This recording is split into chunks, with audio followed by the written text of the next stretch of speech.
que no quieres soltar, que tú mismo estás cargando. Todo el tiempo te sientes así, abatido, amargo, enojado, por algo que estás cargando tú solo. Pero ven a Jesús, porque Él puede quitarte esta carga pesada y ayudarte a entender cómo la carga de Jesús realmente es fácil y ligera. Y regresando, dice que tanto a Efraín como a Judá los va a quebrar, entonces habla de que ninguno escapará de su juicio, ¿verdad? Verso 12, sembrad para vosotros en justicia, segad para vosotros en misericordia, haced para vosotros barbecho, porque es el tiempo de buscar a Jehová hasta que venga y os enseñe justicia. Ahora, este versículo lo está hablando ahora Oseas, ¿ok? Ahora Oseas parece que de repente entre todo este discurso de Dios, Oseas habla algo al pueblo, lo anuncia fuerte al pueblo y le dice al pueblo, hey, ya no siembren pecado, empiezan a sembrar justicia para que sieguen, para que cosechen misericordia en su vida, para que cosechen amor en su vida, para que cosechen buenos frutos en su vida. Y les dice, hagan para vosotros barbecho. ¿Qué significa? Aren la dura tierra de sus corazones, es lo que está mostrándoles. O sea, más bien quiten esa costra dura que hay en sus corazones. Aren eso, quítenlo. Ajá. Y es la imagen de un arado. Si alguna vez has visto algo de agricultura, pero cuando haces barbecho, lo que hace el barbecho es quitar la tierra seca, dura y las piedras para que pueda entonces entrar la semilla. Pero porque no puede entrar la semilla porque está todo duro, como la parábola del sembrador, ¿te acuerdas?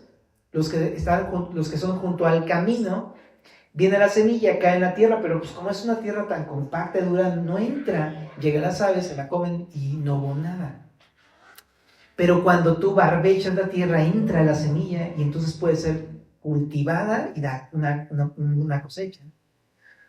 Entonces, ahí está el problema, familia. Necesitamos venir con el Señor, primero arrancando esa costra y esa dureza que nos impide que la palabra de Dios entre en nuestros corazones. Y para eso, el arado. El arado no es una cosa fácil.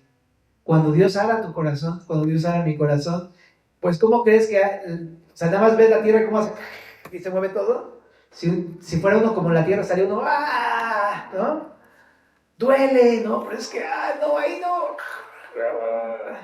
Sí, pues sí, se siente el trato del Señor, pero es necesario que Dios remueva cosas en tu vida para quitar esa dureza. Y cuando lo hace, entonces ahora sí, viene la palabra y tú estás todo quebrantado y la semilla entra y da fruto. Entonces primero es eso lo que está clamando Oseas. Deja de tener un corazón duro. Deja que el Señor te remueva esa dureza en tu corazón. Y dice, porque es el tiempo de buscar a Jehová hasta que venga y les enseñe justicia. No está apuntando a Jesús como habría de venir a traer la verdadera justicia, ¿no? Pero dice, pero de mientras prepara tu corazón, ¿no? Pero ¿qué hace el pueblo?